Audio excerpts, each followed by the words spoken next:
Alex Cooper is the co-founder and CEO of Adcate and a second-time guest on the Andrew Faris podcast. We had such a good time talking about AI creative last time he was on the show.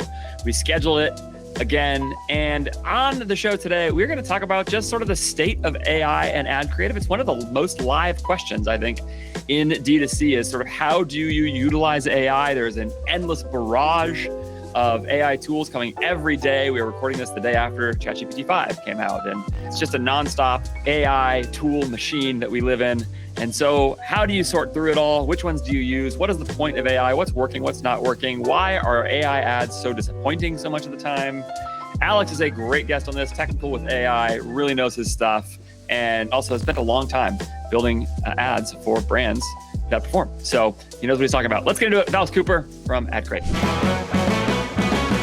Alex, we did it. We had technical difficulties, but here we are. So hopefully it sounds good for people still and all those things. Thanks for making time all the way across the world in South Africa. And yeah, you're in South Africa right now, right? I am currently, although I'm actually moving to the States. I didn't know that.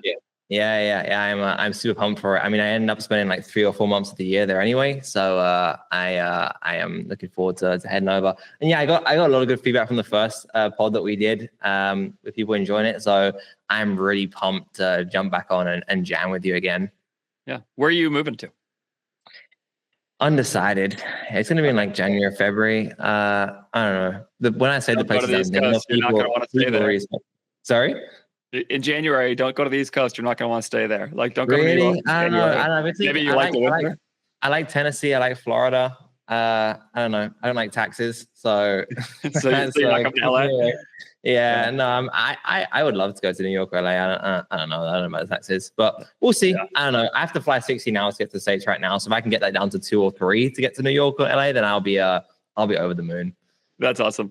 All right, let me give you my baseline AI take right now, and just like last time, just tell me how this hits you and tell me what you think about it. Okay. Sure.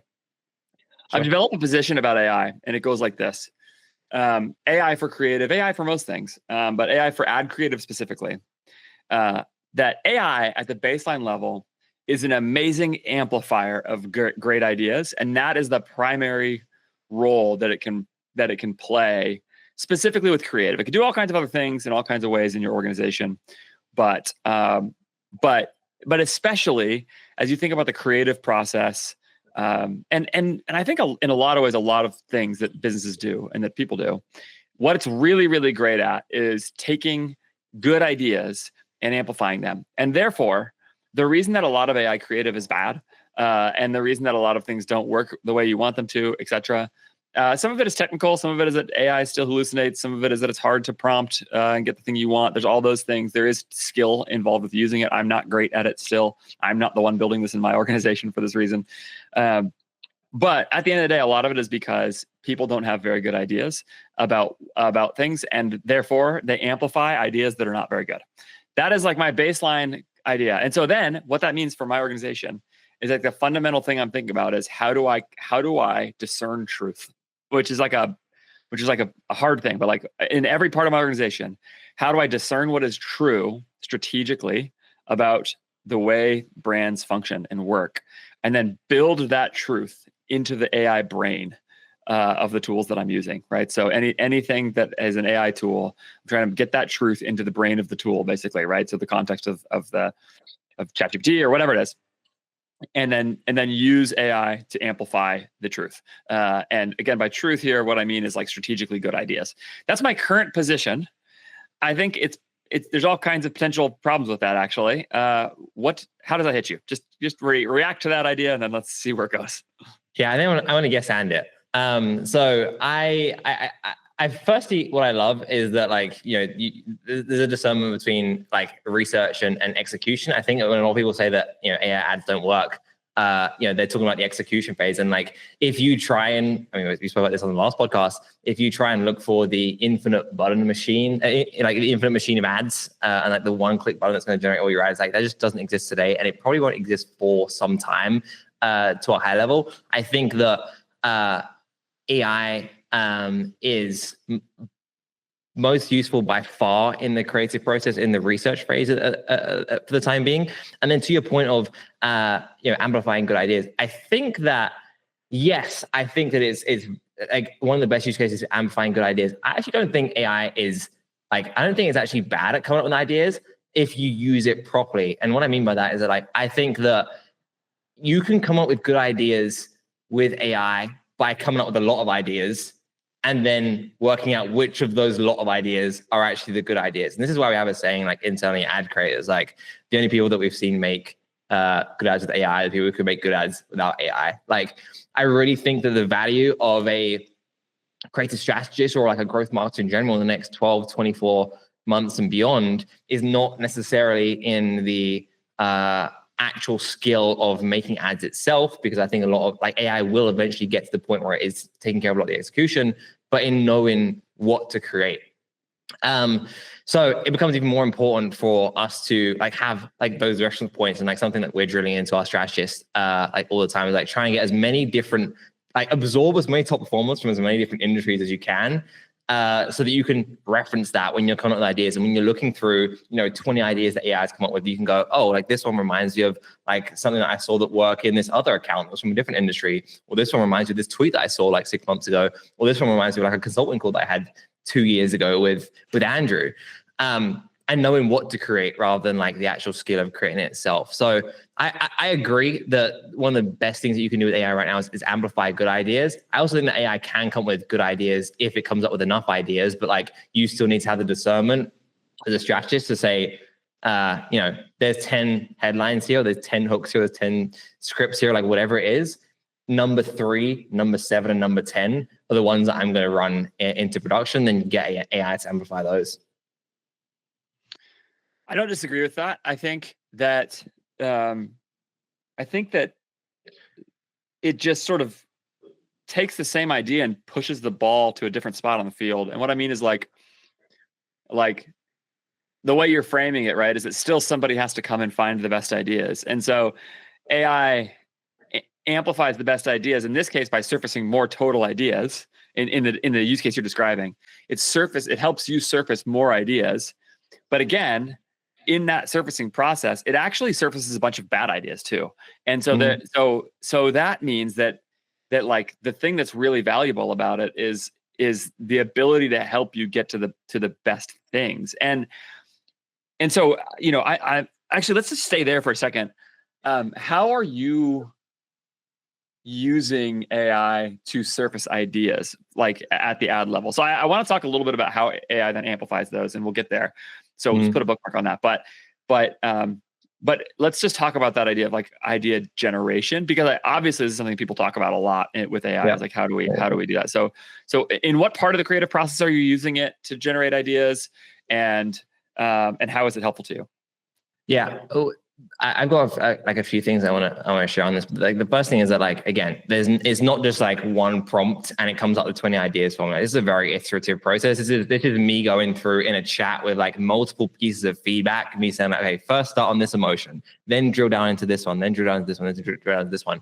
But I think in terms of like actual idea generation, I think this sentiment's calmed down a little bit in the last few weeks, but there was definitely a kind of sentiment in the community, like over the last few months, was like, the value of AI in the creative process is like these like NAN or like gum loop workflows, where it's just like you press a button and it goes and scrapes, Reddit, and it goes and scrapes reviews, it goes with this, and then it suddenly just pops out with like a bunch of different ideas.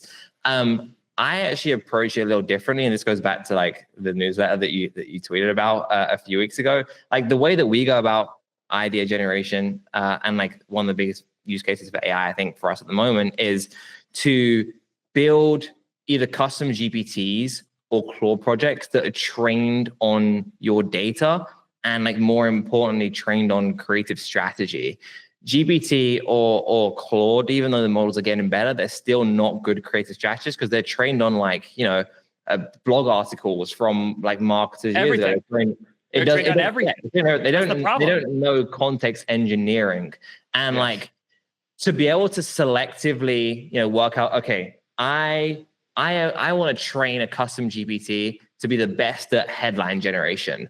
Like you as the strategist who knows a lot about creative strategy should be able to go, okay, I want to pick this podcast that Andrew did with a top copywriter. I want to pick these 5 tweets from Taylor Holiday. I think Alex Formosi did a great copywriting video. Harry Dry did a great interview on YouTube. Like you're selectively picking the few bits of context that you can then put into, you know, GBT or put into a Poppy and say, hey, build me a context document out of this. And what we've tried to do, and we've actually done this internally at Adcate, is we have built context documents like that have been context engineered for like each task in the creative strategy process. And they serve as like basically live wikis for how we fundamentally think about each task. So we have a document that's everything that we know about static headlines. And that is, you know, a combination of all the content that I subscribe to the ideation of. For example, like a static headlines video that Dara did a while back. I put a couple of videos from Dara Jennings' course. I put the Harry Dry interview, like context engineered, and then add that to like our SOPs and our like internal beliefs about it to generate like one master document that represents everything I think about static headlines. And then we've got another one for script writing. We've got another one for iterations. And now I'm going to take that and I'm going to plug those into my Claude projects or my custom GPTs. So now I have a Claude project. That are for the brand specifically, you're saying? Exactly. Yeah. I've got a brand that, let's say I'm working with, you know, Hollow Socks.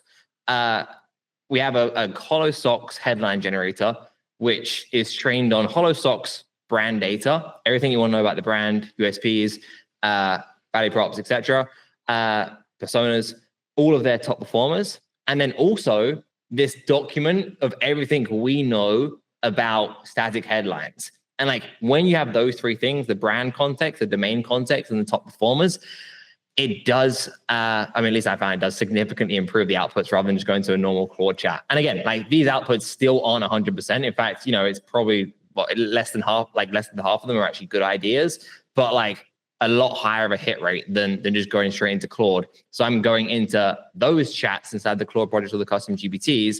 And that's where I'm asking like, okay, for Hollow, we are, we're looking for headlines for this emotion. Start giving me headlines for problem aware or unaware audiences. And then I'm going off of that. And like that's, for me, when I do creative strategy, it's a little chaotic. I just have 3 or 4 of those tabs open and I'm taking the best ideas from each of the responses from the chats. I put them in like a scrappy document, just like jot them down as I'm going through. And then by the end of the exercise, after I've done that for 30, 45 minutes, I've got like a bunch of headlines that like AI has generated for me. So it's a bit of a scrappy process. I also think that like, that's how creative strategy should be. Like it shouldn't all be like, you should do creative strategy with like 50 tabs open. At least that's what I do. And yeah, like you just put everything down on a page and then you go, okay, I've got these 20 ideas of headlines that I come up with now. Like, how do I narrow this down to the best, like 5 or 6 that I want to push to production? Core to the bet I am making about AI and creative at AJF Growth is involvement with the team from Behind the Scenes Studio. Behind the Scenes Studio is a creative agency, basically an extension of creative services based in the Philippines and really in a lot of ways connected to pretty much everything that I am doing. I work really closely with this team, not only to staff my own team at AJF Growth, my creative team, video editors, designers, even creative strategists now, staff with Behind the Scenes Studio with incredible talent from the Philippines. And alongside that, they are building into their service all the things that we're working on at AJF Growth, they can also deliver to other clients outside of AJF Growth. And so what that means is that you get access to the kinds of thinking about creative that we're delivering to our clients that also can be delivered to you through affordable, really high quality, volume and creative diversity focused creative agency services with Behind the Scenes Studio. Put very simply, if you want to extend your creative team and you want to do that without paying an arm and a leg, have people deliver high quality meta ads, performance creative for your brand, you should get on the phone with Behind the Scenes Studio. They are great. Their CEO is somebody who I trust so much. It's just an absolute killer and can really help you get connected to a great team there. Again, it's also affordable. It's based in the Philippines. They are doing that in part by hiring incredible talent in the Philippines, like designers and video editors who are really, really, really good, paying above market rate for competitive positions in the Philippines, which allows them to attract the best talent talent possible. They're just awesome. Go to btsstudio.co. The link for that is in the show notes, btsstudio.co. Follow the link in the show notes, follow the link in the description to go follow up with BTS. They're awesome. If you need an extension of your creative team for meta ads, performance creative, high volume creative informed by the same exact kind of thinking that is powering AJF growth, the bets we're making at AJF growth, and that will continue to be informed by that kind of thinking, go sign up with Behind the Scenes Studio today. They can really help you get started. btsstudio.co. You're thinking about this so similarly to me, and so I'm tempted to tell you why I love this. But if you even go a layer back further and you think about what an agency is in 2 words, operationalized knowledge. That's what it is. An agency, you takes a set of knowledge. That's the reason an agency can exist, is the idea is there's domain expertise about something that you can do. And then you operationalize that domain expertise so that you can deliver that service as consistently and as high of a quality as possible. And that means for an agency, there are 2 fundamental tasks. One of them is that thing that I think a lot of people think about, which is the operations component of this, which is like, okay, agencies have to get good at delivering the service, and you have to figure out how to like create SOPs and documentation and tools and things like that. To do this, you hear Taylor Holiday talk about this right now. He talks a lot about how service businesses and software businesses are becoming one thing. Because service businesses are building software to help them operationalize these things. But I actually think people consider the job, particularly usually of a CEO in an agency, but this can be somebody else, could be head of strategy, could be something else, where the job is the actual knowledge part. So if it's operationalized knowledge, there's this challenge with knowledge where somebody's job has to be the truth teller. They have to be the truth discerner. You just described a process. And by the way, I would love for people to comment on this video on a few things, including how they're using AI in this process. If it's anything like what Alex described, I would really love to hear your ideas or what you think we've got right or wrong. I'd also love to hear where you're going for knowledge on these things, because it would be really helpful to people, I think, to know that. You just rattle off a bunch of names, but I'd be curious kind of who else people are getting inspired by. So drop a comment here if that's you. But and hey, subscribe while you're at it, of course. But the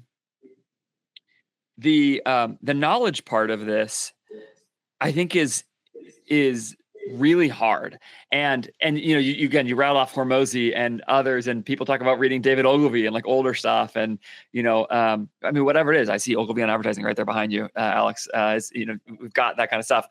I think there becomes, because of the process you just described, where part of the context of the tool you're building is, part of it is the brand's context, part of it is the domain context, right? It's Facebook ads. And so you got to do all that stuff. But there's this context that is, what is the best information possible about what actually works? And that's what I mean by discerning truth. Like somebody's job at the company has to be the person to feed AI with those things. And I actually think you can go really wrong here by getting this wrong. Like it's really difficult to discern there's so much content out there, right? You just mentioned a bunch of them. Like, how do you actually get through and find what do you actually think works? And what I actually believe the future of agencies is, in one respect, is at least part of agency future is that as the ability to produce at scale becomes faster and cheaper and easier all the time, the agencies that will win will be the ones that can actually have the best knowledge and who will know the truth the most, essentially, and therefore that truth then makes its way into the context of the AI machines, right, and something like that.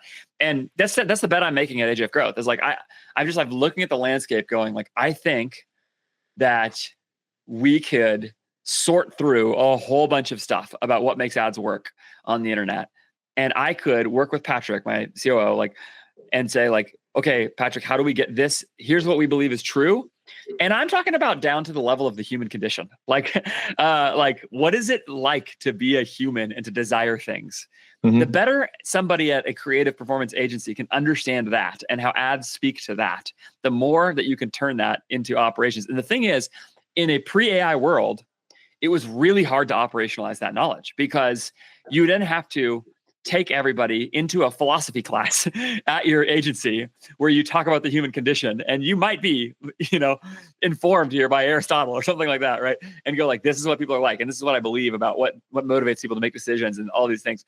And they might get that or they might not, and you have to be able to discern Aristotle, but I really think it's down to that level. Like, I think it's like down to the level of these things. And the more you can understand that and be right about those things, the better you will be able to then inform the context. And then this is what I mean, where AI then, in the exact process that you described, it's almost exactly what we're building. AI will then become the amplification machine of those ideas. And so it will help people, probably without a lot of strategists even realizing that kind of information about what makes good ads, what people are like, how to sell things, whatever, all these different layers of that will then kind of make their way into the specific Hollow Socks brand ad, We're talking AI for ads on this episode of the show, but you should be thinking about AI's use throughout your business. And if there's one part of your business that AI can be obviously useful right away, make a real impact, it's on your customer service help desk. That's why multiple of my clients are using RICHPANEL. That's why I love to recommend RICHPANEL. RICHPANEL is customer service help desk software that is built AI first, and that amazingly still does not overpromise on AI. And so what they do promise is that if you are switching from Gorgias or Zendesk, they guarantee at least 30% savings coming over from those two platforms, while also building a service, a piece of software that saves you a bunch of not only money, but time, and it saves your customers a bunch of time because it reduces, on average, your customer service tickets by 30% using AI to get customers the help they need with self-service portal on your website with faster, easier responses from your agents, and amazingly with a tool that allows you to do real-time public comment moderation and interaction on your Facebook and Instagram ads. If you have any awareness, if you spent any time in meta ads for a long time, you know how much of a pain it is to go interact with comments, but there's also real possible value there for brands and for customers to interact in really good ways. So they have a tool that will do that for you, and that really does great work, and that you will actually be proud of the way that interacts with customers through the voice of the brand. There's just all kinds of ways in which RICHPANEL is leading the way in customer service help desk software right now to be a great piece of software. It's affordable for your business. It's all the promises of AI, right? Making things more affordable, making things smoother and faster, and making things a better experience for your customers. And at the end of the day, that's what really matters the most. Go to richpanel.com /AF, richpanel.com/AF to get started today. That's kind of like the bet that I'm making. The bet that I'm making at AJF Growth is that, like, if we put a bunch of time and effort right there, right now, we'll have a market advantage by having more truth than other people. That's what I'm hoping. Yeah, I mean, you're so right. Like, it's because it's garbage in, garbage out. Like, if I have a tool that's trained on the wrong information, then it's going to spit out the wrong headlines or the wrong hooks, like the wrong, whatever the outputs you're asking for is. People make a big a big deal online being made about, like, if you want to future-proof yourself, become a prompt engineer. I think really what it is, and Harvey from Shopify said this better thing, is it is becoming a context engineer. And like, that's how I think you make yourself indispensable, knowing what knowledge is truth, or the best format of truth, or the best version of truth. And like, as it pertains to, how do we discern? I don't have a process for that, but like, what I'd say is, when I'm building these context documents, I try and make the context as specific and relevant as possible. Because, like, in an ideal world, in the case of ad creative, I would have a Claude project for this client, for this persona, for this emotion, for static headlines in Q4. Like, I would have the most specific context document that I could, that has just information about that specific thing. If I did that, I have 600 Claude projects for every client, which is not necessarily at the time to build that. So I think then what you have is a Claude project that helps you sort through the Claude projects. Essentially, I do. Yeah, that's a great idea, actually. Yeah.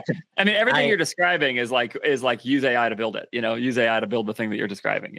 But yeah. Actually, one of my favorite custom GPTs. I've got a custom GPT that helps me write system prompts for custom GPTs.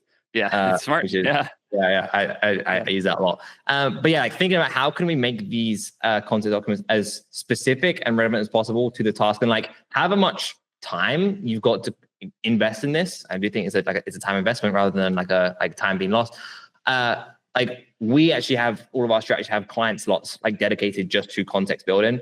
So we're trying to make them as specific as possible. Like, we sat down as a team, we brainstorm 100 different context documents in the ad creative process. So everything is niche as like, come up with variations for headlines to, high level, marketing to different audience demographics or different personas or different industries. Like literally every process or part of the process that we can think of, we're trying to turn into a context document, and like have that context be as like, have that context document have everything that it needs and nothing that it doesn't. Because like the last thing you need in a context document is to confuse. If it's a static headlines document, like what you don't want is also some script writing information there, and also some information about, persona, like things that are just not going to help and possibly confuse and get the model to forget what it's actually supposed to be focusing on. So it doesn't matter if they're, half a page or 20 pages. I just say like to the strategy team, make these as specific and as relevant as possible with everything that it needs and nothing it doesn't. And if we do that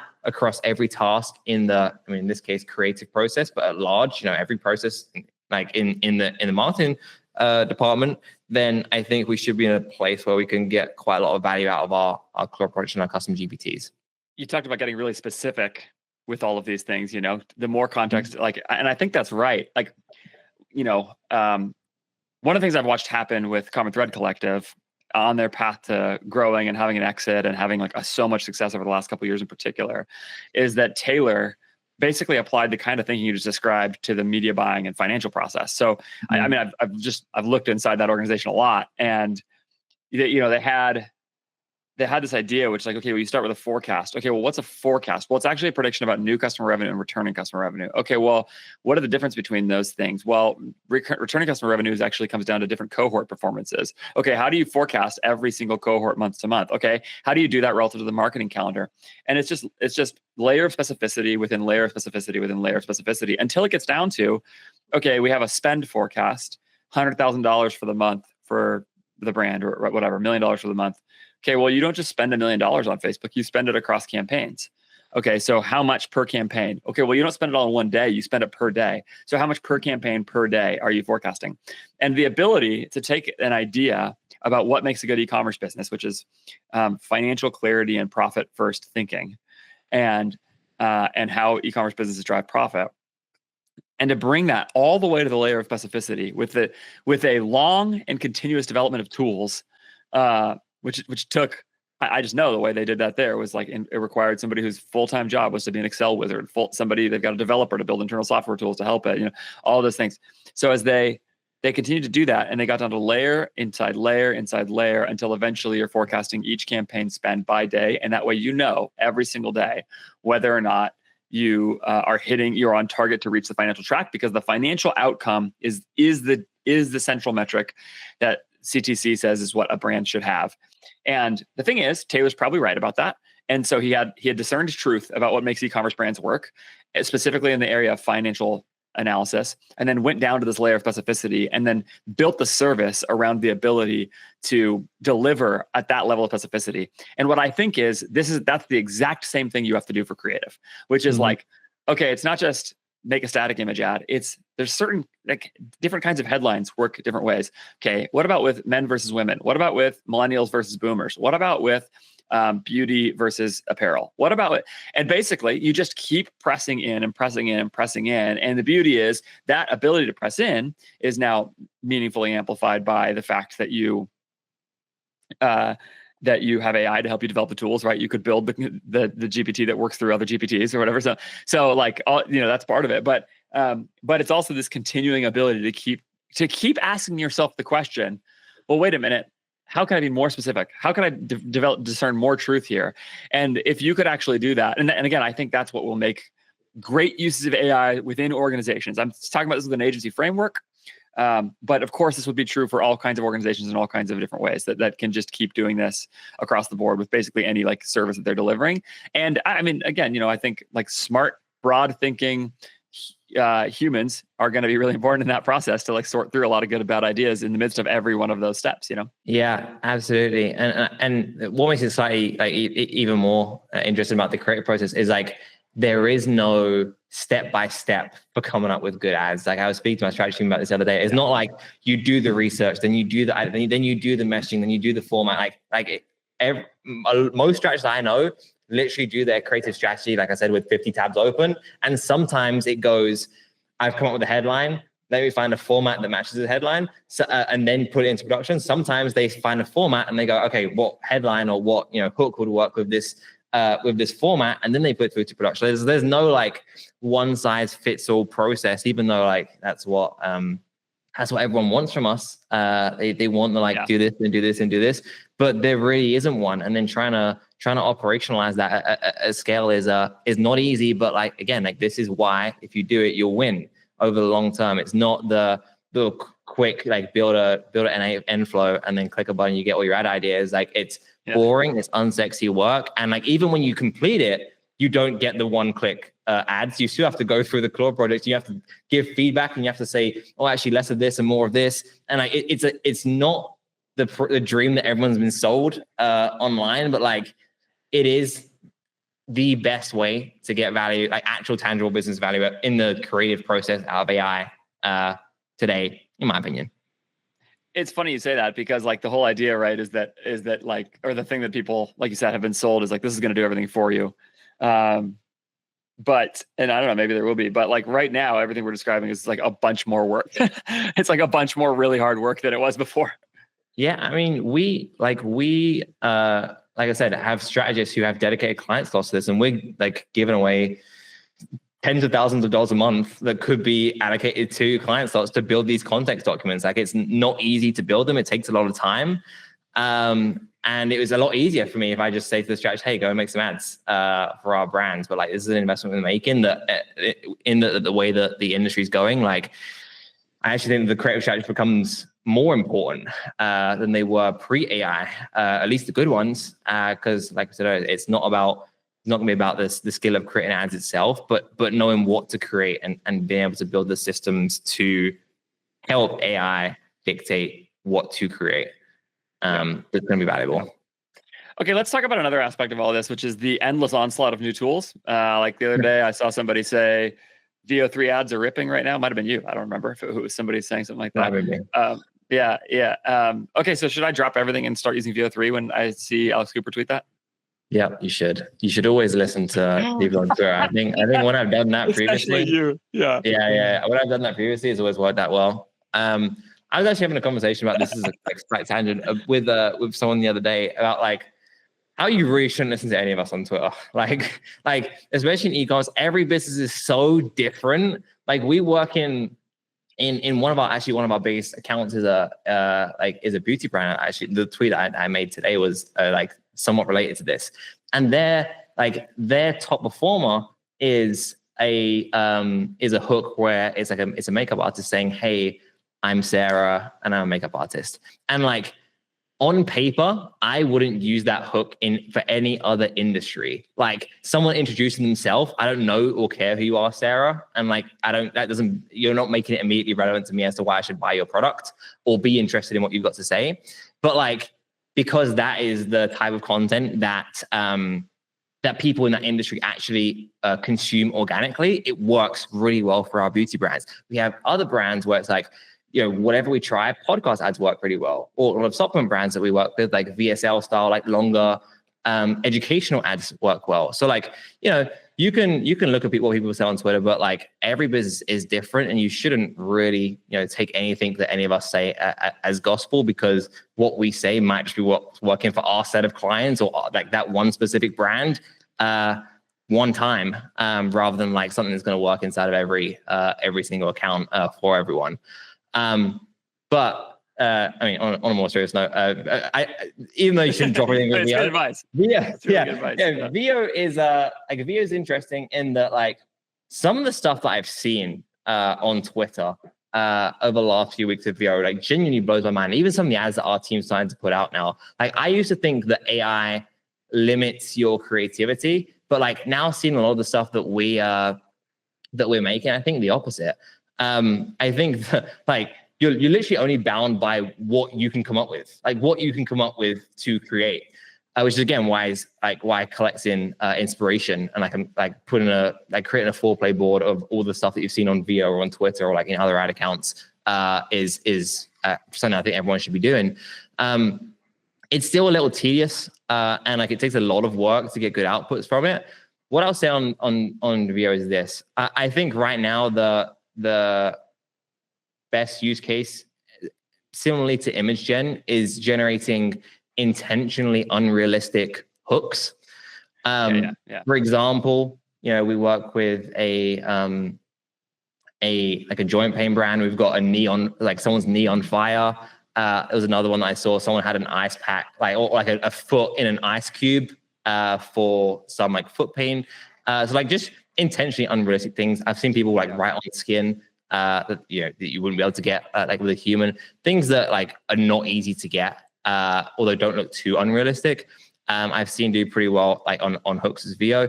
But like I said, it's very tedious. So it's not worth, I don't think it's worth investing too much time in right now. That being said, like I am getting all of our team, like the strategist and the editing team, to invest more time than I think is worth right now, because I think that, and I may be a optimist here, but I think within 18 to 24 months, all creative, if not all creative is done in VO or a tool like VO. So like it's a very defensible skill set to practice, to be able to prompt AI to come up with video content, and like go through that iterative process of like getting the output that you want, even if it's not there today. I think it's something that, we're definitely pouring into our team to get them to get really good at it, because I think a lot of the creative that we make over the next few years is going to be made in a tool like VO, if not VO itself. I agree with the point about making unrealistic video. I just made a VO3. I was just playing with it kind of for the first time recently, and was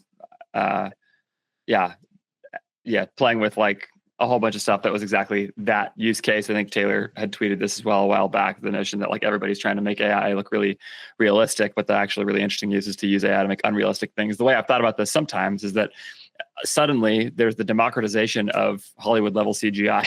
Like essentially it's just like all of a sudden anybody can make stuff that previously was only possible with multi-million-dollar budgets in movies. And, I don't know that it's all the way there all the time. Like you said, it takes some work, et cetera. But that's kind of the way I would think about it, is like this ability to do really crazy stuff. I'm actually interested in sort of a broader question in some ways, which is like, great, VO3, Alex Cooper says works really well. Maybe you're not using it. That's awesome. What about 11 Labs, which just released the ability to make music? Do I have to go make 11 Labs music ads now? Apparently it's really, really good. 11 Audio is apparently really good.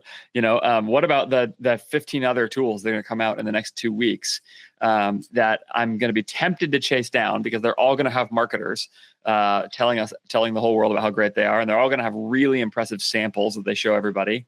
So are you doing anything to sort of stay on top of tools, but also not be prone to shiny object syndrome? I'm kind of assuming in the question that you're doing a good job at this, but maybe you're not. I don't know. Maybe you're doing a bad job at it, and I don't know. But yeah, how are you sort of do it? I actually think it's going to continue to be a real problem in workflows. I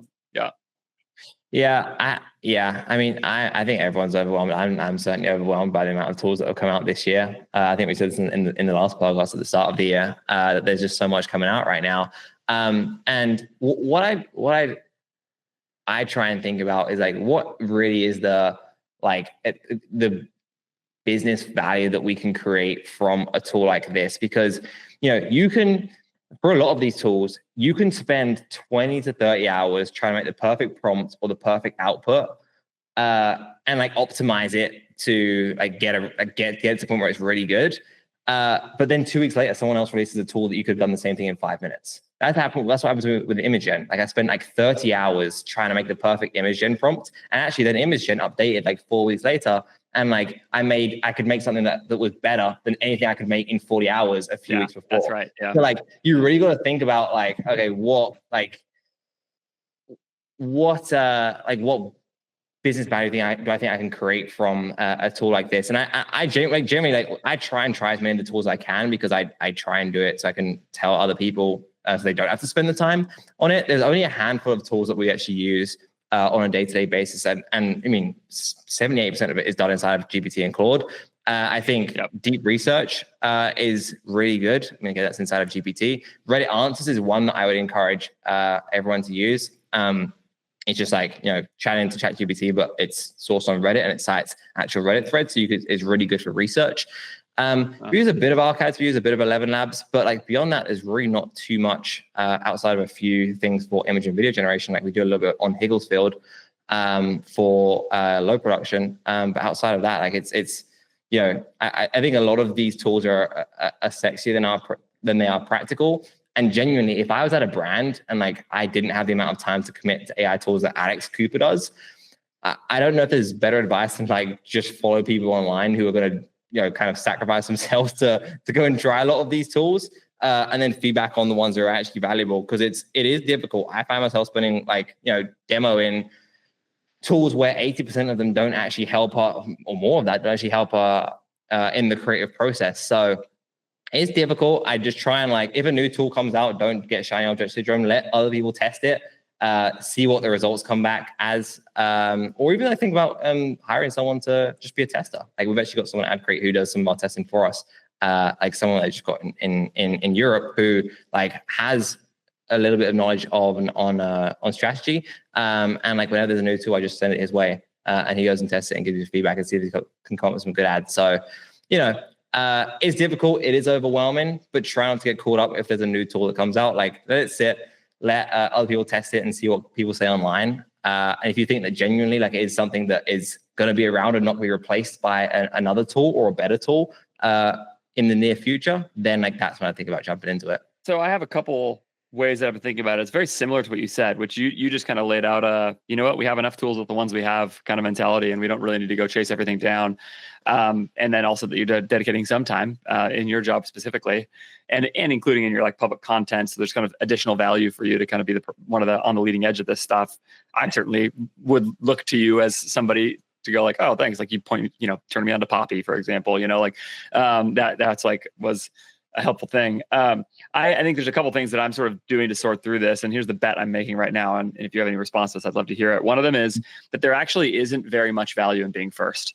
So you don't need to be the first person to use it. I think there's this FOMO that comes into play, and this idea that like, oh no, the new tool came out and everybody's going to use it and they're going to make more money to me, compete me into the ground, and I'm going to be dead. But that's actually not true. Like most times, most tools are not step changes and are not the difference between winning and losing.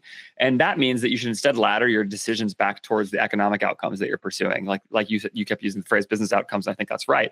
The idea is like, I don't know, is my client hitting their targets? Then I have enough tools. If so, I don't need to worry about chasing bigger, crazier targets if my client is hitting their targets. Like that's what the point of a target is.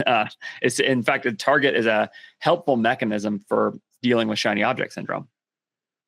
And then secondly, like that hopefully frees you a little bit from some of the FOMO.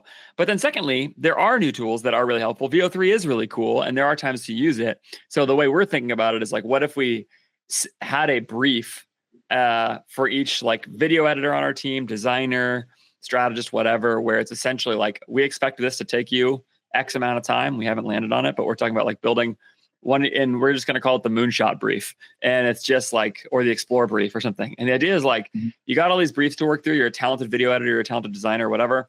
Okay, great. Here's a brief that is like, okay, here's the basic thing. Here's the brand that you want to work on. Go make something crazy for that. Here, there's a bunch of new tools. Go explore a tool, or just try something that you weren't going to try before. We're happy to run it as an ad, especially for us. We're launching all manual bids. There's very little risk to something going wrong here. We're like, and so, Meta just won't spend very much on it if it doesn't work. So that's kind of the way we've thought about some of this as well, is like sort of create an active amount of testing time, but then also that creates a boundary on how much time you're allowed to put into it, basically, right? So it's like, if you allot an hour, then there's both time allotted to it, but also not too much time. So you can't go and like just, I'm going to keep doing this forever. It's like, nope, that's the amount of time for the moonshot brief each week or whatever. And so we haven't really like instituted this yet, but that's kind of the way we're probably going to think about it, and keep surfacing all the tools, let them come and let people go play with them, but have a really specific pre-dedicated amount of time to do it. Yeah, I really like that approach. We do something not too dissimilar. I actually got this from Morella Crespi at Creative Milkshake. We have like an AI day where on the topic of not FOMOing straight into new tools. that everything gets bookmarked. If I see something, I bookmark it. And then when it comes around to the next AI day, which you do sometimes like often once a month, it's like, okay, great. Like no one's expected to put out any ads today, or like you're expected to put out less ads today, but you're just going to go and test everything that you found in the last 2 weeks or the last 4 weeks. And when the day ends, you stop testing them. That doesn't bleed into tomorrow when you should be working on your actual tasks. But that way is like you said, like a defined window that people can experiment. And if they learn anything, if they find some unlocks, then that comes into their regular day-to-day work. But at the same time, we're not, eating into what we like our actual tasks, because I mean, sure, like as you guys are, everyone here is aware, like you can start playing with these tools. Like a VO, for example. Like I was playing inside a VO trying to generate things, and I get lost in it. And I look at the time, I'm like, dude, like 6 hours have passed. And I've just been messing around with VO, and I've only learned a few simple prompts. So yeah, I definitely like the concept of defining an amount of time that can be for testing all the new tools you found in the last X amount of time. I like that. Yeah, I like that the AI day is a good idea. Okay, Alex, we're about out of time. I want to just give you any space that you want to have for anything else that's burning on your mind. Any thoughts, ideas, questions, top of mind stuff that is just like, hey, we're talking AI ad creative. What are we missing, if anything? And if not, then that's fine too. But focus on the fundamentals. Everything we said in this podcast is irrelevant if you don't have a good understanding of the fundamentals. Don't even touch AI before you have a good understanding of psychology, research, and copywriting. And if you do that and amplify it with AI, then you should be good. I like it, man. Okay, Alex, people should follow up with you. The best place to go to follow up with Alex is, you can go to adcate.co and look into working with Alex and his team there. If you want that big brain of his and his team's working on your D2C business, generating creative for you. You can also go follow Alex on X at Alex Cooper. The link for that is in the show notes. The significant thing there too is that any other follow-up you want, including subscribing to your very excellent newsletter. I subscribe to like 3 or 4 newsletters. That's it. Yours is one of them. And you can go subscribe there as well by going through the link in Alex's X profile. It's the easiest place to go find all that stuff. You've been super helpful on this stuff. I'm sure this won't be our last time talking. Alex, thanks so much for taking the time. Big thanks to Alex for that episode. He is prescient on a bunch of things. I love talking to him about this stuff. You should subscribe wherever you're watching or listening, because not only will he come back, but I have an amazing episode coming very soon. It was just scheduled with my friend Richie Mashiko. I love to talk about what this episode is going to be because it's so cool. Richie took over as CEO of a distressed brand that he's been around for a long time, but took over as CEO to rescue it from over $6 million in debt in the last year that they had piled up. Richie did not plunge them into that debt. He is taking over to get them out of it. And he's begun that process and is willing to share the whole thing with you. The brand is She's Birdie, if you've ever seen that brand. And Richie is going to open the books basically and talk about what they're doing to get out of that. Amazingly, they have to do that with a bunch of sales, with a bunch of revenue, and they cannot use Facebook ads to do it. That's part of the really fascinating thing about this story, because they owe Facebook too much money. So until they pay down their bill, they can't run ads again. And so they have to find other ways to generate revenue. It's been fascinating talking to him about the process. I'm going to bring him on the show. We're going to dive into it. I think we're going to do a series about it. So subscribe. Wherever you're watching or listening, subscribe so you don't miss out on those episodes. As I also said, I'd love your feedback on this episode with Alex. Leave a comment. Email me at podcast@ajfgrowth.com. I'd love to hear from you there. You can also subscribe to my newsletter at ajfgrowth.com. Or if you want to work with me and the team at AJF Growth, go fill out the intake form on my website, ajfgrowth.com. Check that out. Let's get a conversation started and see if it's a fit. Thanks so much for watching or listening. I'll see you next time.